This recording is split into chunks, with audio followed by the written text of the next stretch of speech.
সেই ঐতিহাসিক আরাফাতের ময়দান। আপনারা এখন দেখতে পাচ্ছেন আরাফাতের ময়দান। মক্কা নগরী থেকে প্রায় 20 কিলোমিটার দক্ষিণ পূর্বে অবস্থিত সমতল ভূমি আরাফাত ময়দান। এই আরাফাত ময়দান হজের একটি মৌলিক এবং সবচেয়ে গুরুত্বপূর্ণ স্থান, যা ছাড়া হজ সম্পন্ন হয় না। আরাফার দিন 9 জিলহজ। এই দিনে হাজিরা এখানে আসেন, মসজিদ নামিরা থেকে হজের খুতবা শুনেন এবং জোহর ও আসর নামাজ এখানে একসাথে আদায় করেন এবং আল্লাহর কাছে ক্ষমা প্রার্থনা ও দোয়া করেন। হাজিরা আরাফার ময়দানে সূর্যাস্ত পর্যন্ত অবস্থান করেন এবং দোয়া ও ইবাদতে মগ্ন থাকেন।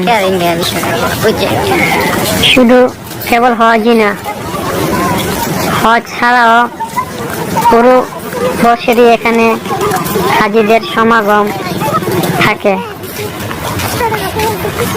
আপনারা এখন যে রাস্তাটি দেখতেছেন, এই রাস্তা দিয়ে আমরা এখন সোজা চলে যাব সেই ঐতিহাসিক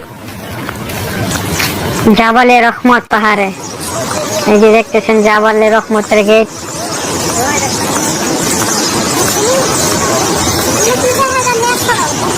সামনে জাবালে রহমত পাহাড়।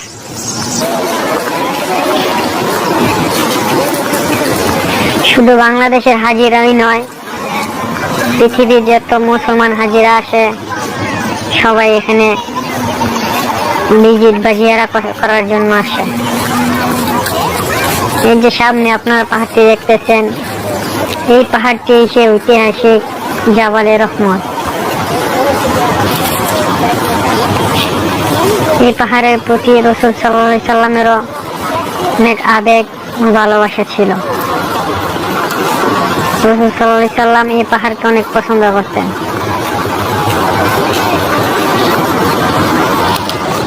আর এখানেই আমাদের প্রিয় হযরত মুহাম্মদ সাল্লাল্লাহু আলাইহি সাল্লাম ঈদের ভাষণ দিয়েছিলেন। এই যে আপনারা দেখতে পাচ্ছেন সামনে যে পাহাড়টা, এই পাহাড়টি জাবালে রহমান নামে সবাই ছিল।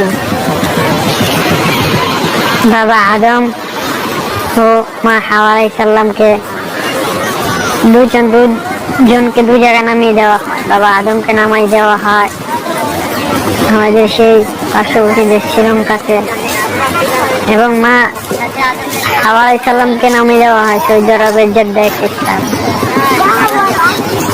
তারা 350 বছর কান্নাকাটি করার পরে তারপর এই যে জাবালে রহমত দেখতেছেন, এই জাবালে রহমতে এসে একত্রিত হয় এবং এখানেই তারা বসবাস শুরু করেন। এই যে পাহাড় দেখতেছেন আপনারা, এখান থেকেই আদম জাতির উৎপত্তি শুরু হয়। এখানে তারা বসবাস শুরু করে দেন। এই সে ঐতিহাসিক জায়গা। সব সময় এখানে মানুষের সমাগম থাকে, হাজিরা ভিজিট করেন। শুধু কেবল আমাদের বাংলাদেশি ভাইরাই না, বিশ্বের সকল হাজিগণ এসে এখানে ভিজিট করেন।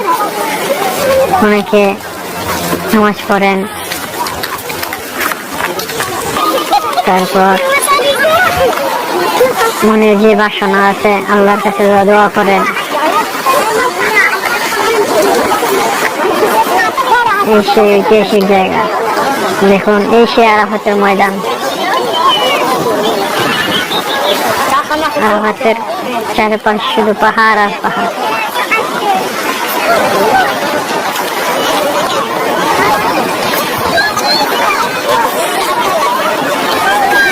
আমাদের বাংলাদেশে বাইরে যারাই উমরা করতে যান, এই জায়গাগুলি আপনারা ভিজিট করবেন। এই জায়গাগুলি ভিজিট করলে মনে অন্যরকম শান্তি যাই বলেন, অন্যরকম এক প্রশান্তি লাগে।